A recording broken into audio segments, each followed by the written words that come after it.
There's an ancient Chinese curse which is may you live in interesting times, which is now we have interesting times with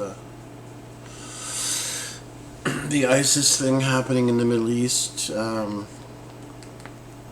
This is probably the harbinger of World War III, which has been wanted by the wackos for quite a while now. I just saw a pretty hard-hitting lecture by a very, very, very senior American military man who's retired about what's going to happen. He said the U.S. is going down. There are thousands of Russian and other UN troops placed all over America, and I have people that I've talked to who said, oh, by the way, there's 10 or 15,000 Belgian troops 50 miles out of town, and this has happened all over America. This is no accident. I said the only way you can fight back now, because the federal government's done in, is on the state and county level. But the most chilling thing he said at the very end, he said in a warning to the women in America that ancient hatreds would be brought forward. And he didn't say this, but what I think that means is if there's an Islamic takeover of America, all the women here will have to be circumcised as prescribed by the Quran. And it'll be done in an extra vicious way because America has been pumping out this kind of stuff, which is totally taboo in the Islamic world. So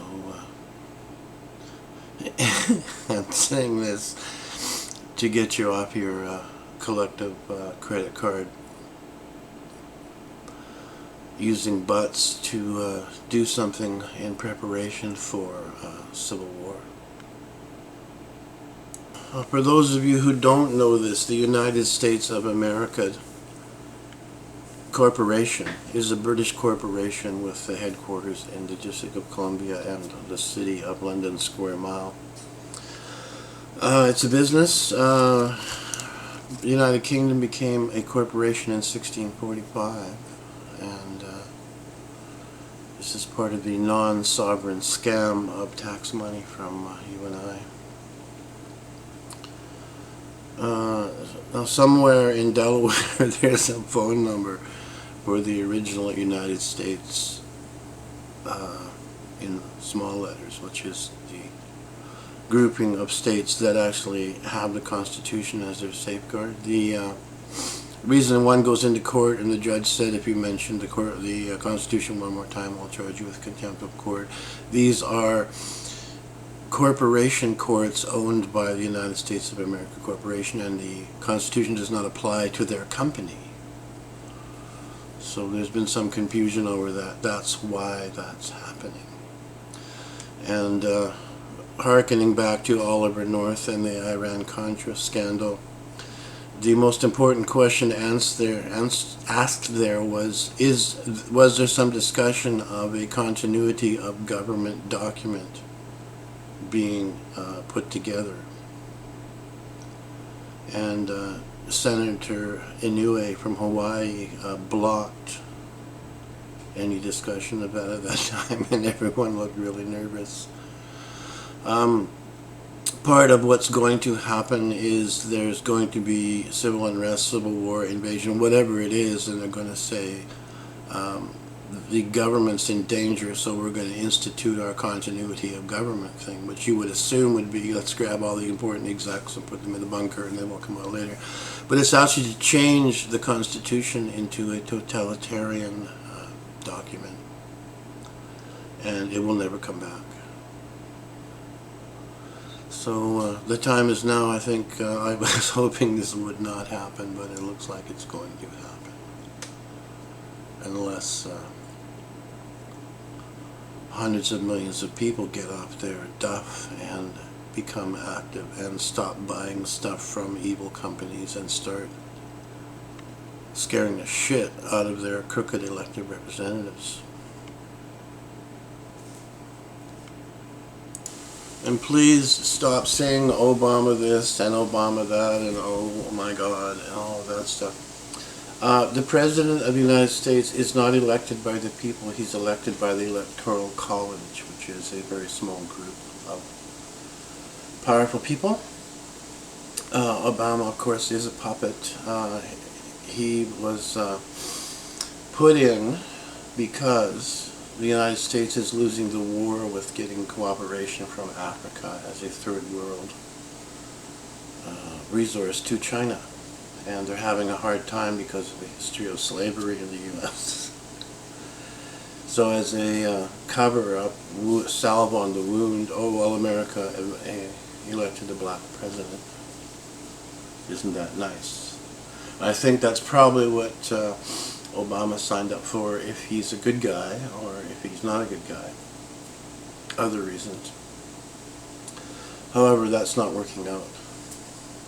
I've seen the documentaries on China and Africa, and Africans are not forgetting that.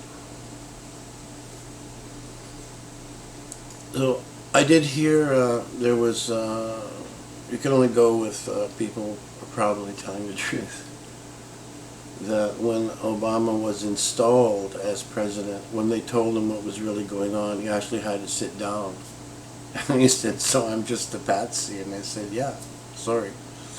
But that's the way it is. There are huge forces manipulating things, and he's just a figurehead that push the thing in the right direction.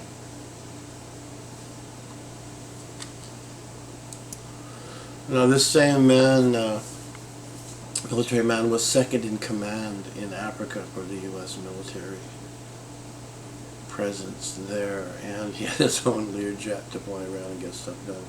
So he decided, since I'm powerful and commanding, he went to the village where Obama was supposedly from and asked around, and Obama said yes, he was born here, he went to school there.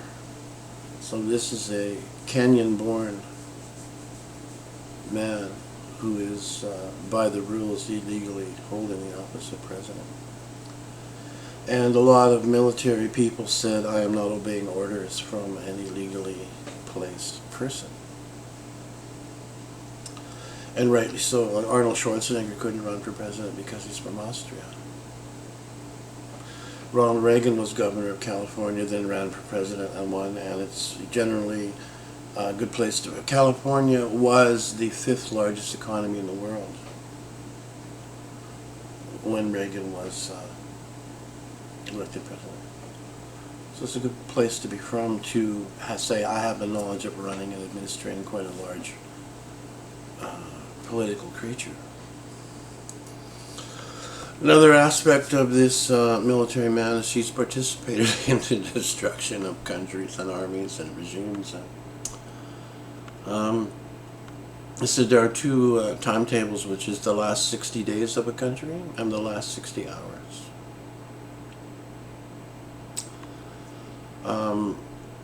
So imagine, if you will, for a Western country, something happens, anything, terrorist attack, nuclear, whatever. It doesn't really matter what it is, it will precipitate the ending. So if the power was turned off, the water was turned off, the bank machines don't work, the grocery stores will be looted and emptied very quickly. Then what? It's every man and woman for him or herself. It's rumored that they're going to go to the schools and pick up all the kids and take them to indoctrination centers, and you'll be trading. If you want your kid back, you have to give up your guns. There's only about 3% of the population that would fight back against something like this, so all the imported troops are only going to have to deal with 3 or less % of the patriots, hence the Patriot Act. So if that happens, people in the dark, they're going to start eating each other, and the psychotics will come out, old hatreds will come out, and it will be an untenable, unhavable situation. So this would be the excuse for the United Nations to come in and save everybody, collect the guns, and when it's all over, there'll be a lot of dead people with no guns and a new constitution, and bye-bye America. And the last 60 hours would just be a bloodbath of those who refuse to knuckle under. So he kept repeating, this is going to happen. He said the only thing that's left is state and county governments to fight back, because the federal government is gone. And I have a lot of videos about crazy things that have been done by the current administration, like giving all the water and waterways away to England, the control of that, the ownership of that. Posse Comitatus, which was a law that American soldiers could not be used to fire upon American citizens, that was removed. Why would anybody do that? What's the point and purpose of that? That alone proves crazy. Or if nothing else, treason is in the wind. So watch what happens under the banner of ISIS, and Ebola in Africa could spread in, but they might just spray the world with Ebola from the chemtrail arm. I've finally figured out what's with the chemtrails. It turns out that a very small amount of metal nanoparticles in a cell inhibits its immune function, although a lot of it, like monoatomic gold, for example, in a large enough number is good for health, but just a little bit of nanoparticle is actually detrimental to the immune system. So, this is how it will happen. Not with a bang, but with a whimper. And his last warning was, no matter what happens, it'll be particularly bad for the female population of the West.